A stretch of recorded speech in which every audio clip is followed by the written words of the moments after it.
for Cheap Family Travel. We're a Cheap family, and this week I'm headed to Washington, D.C. and New York for a school trip. How does a Cheap family pay for a trip like this? I spent 3 years smashing cans and recycling them and selling candy, and I'm proud to say I paid for my whole trip, with a little help from my sisters.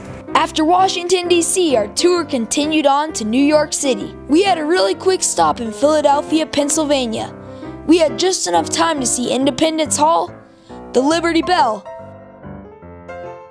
and try a Philly cheesesteak. Then it was on to the hustle and bustle of downtown New York City. Our tour of New York City was amazing. There was so much to see and explore. Our first stop was Times Square. It's even brighter in real life than on TV. Chalk me up as one of the 39 million tourists who visit here every year. It's the busiest pedestrian intersection in the world. It was fun visiting the shops and watching the people. I got souvenirs for my sisters. We saw the 2010 Tony Award-winning Best Musical, Memphis. It was really good. Then we had dinner at Bubba Gump's. We rode the New York subway and got off at Ground Zero. We couldn't see much as it was still fenced off. We saw many reminders of 9/11. We stopped at Trinity Church, just like the Queen of England, and saw Alexander Hamilton's grave. You can't miss the Wall Street Bowl. And just down the street in Battery Park is the globe from the Twin Towers. We caught the ferry to the #1 landmark in New York, the Statue of Liberty. It's incredible. Next stop was Ellis Island. My great-grandma went through here when she came from Germany. Across from the Stock Exchange is Federal Hall National Memorial, the nation's first capital and the site of George Washington's inaugural address. No matter your religion, St. Patrick's Cathedral is awe-inspiring. Look down amongst all the high-rises and see a history of the ticker tape parades. We were lucky enough to see President Obama's motorcade as he made his way to Ground Zero. Hi, Obama! I missed it! You've got to make time to walk through Central Park.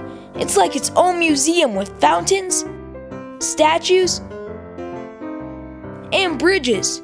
You'll probably recognize some from all the movies that are shot here. It was just like I imagined. The musicians, dog walkers, people. It was great. We had a great tour guide, Robert. He knew everything about New York. Bruce Willis and Demi Moore used to live on the top of the tower. Down there, that big building there, is John McEnroe, the tennis player, commentator now. Also, Seinfeld, after he finished the show, he moved. If you look right above the tree line, facing the park, there's a big balcony with all these little trees on it. That's Seinfeld's apartment. I didn't buy anything on Fifth Avenue, but it was fun going in some of the stores on the most expensive shopping street in the world.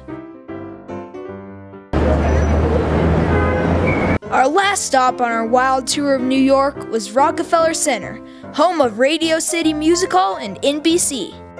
Everyone recognized Prometheus and the Statue of Atlas, and the United Nations flags around 30 Rock. For a view of the city, you can't beat the top of the rock. You can see all the great New York landmarks from up there. New York City is a rush. The taxis, the crowds, the history, the shopping, the culture, the sports. You have to be in the heart of it to appreciate it.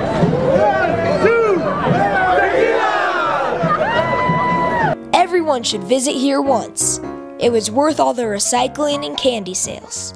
You could spend a day in any one of the places we visited, but a tour gives you a taste of it all. I'll just have to come back. What a great trip.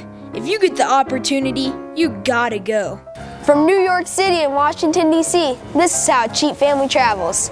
That trip was awesome. I'm coming, Mr. Chase!